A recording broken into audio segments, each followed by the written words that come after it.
ગીર સોમનાથ જિલ્લાના વેરાવળના બાદલપરા ગામમાં એક દાયકાથી ગ્રામજનો ફટાકડા ફોડતા નથી, જેથી ગામમાં દિવાળી સમયે કોઈ પ્રદૂષણ ફેલાતું નથી। ગ્રામજનો રંગબેરંગી રોશની અને લાઇટથી ગામની સજાવટ કરે છે, રંગોળી કરે છે તેમજ રોપાનું વાવેતર કરીને ઇકો ફ્રેન્ડલી દિવાળી ઉજવે છે। ગ્રામજનોએ જણાવ્યું હતું કે આ ગામ આદર્શ ગામ છે અને સ્વૈચ્છિક રીતે ફટાકડા ન ફોડીને ગામનું વાતાવરણ સ્વચ્છ રાખવામાં આવે છે। દિવાળીના તહેવારમાં અમારા ગામમાં ફટાકડા સિવાયની બધી સુવિધા રીતે ધામધૂમથી અમે દિવાળી ઉજવીએ છીએ। ફટાકડામાં એ માટે નથી કરતા કે અમારા નાના બાળકો છે એને કોઈ પણ પ્રકારની શારીરિક એવી કોઈ ઈજા ન થાય।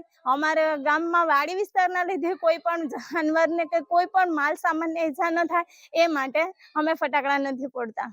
ફટાકડા ફોડવા માટે અમારા ભાઈ ભગવાનભાઈ બારડ છે એ પર્યાવરણ પ્રેમી છે અને બાળકો પ્રેમી છે, એટલે આરોગ્યને ક્યાંય નુકસાન થાય, ક્યાંય પર્યાવરણને નુકસાન થાય એના માટે ગામને સાથે રાખી, બાળકોને લઈને આગેવાનોને ગામને બધાને સાથે રાખીને એક નિર્ણય કર્યો, એનાથી ફટાકડા ફોડવાનો અમારો પ્રતિબંધ છે।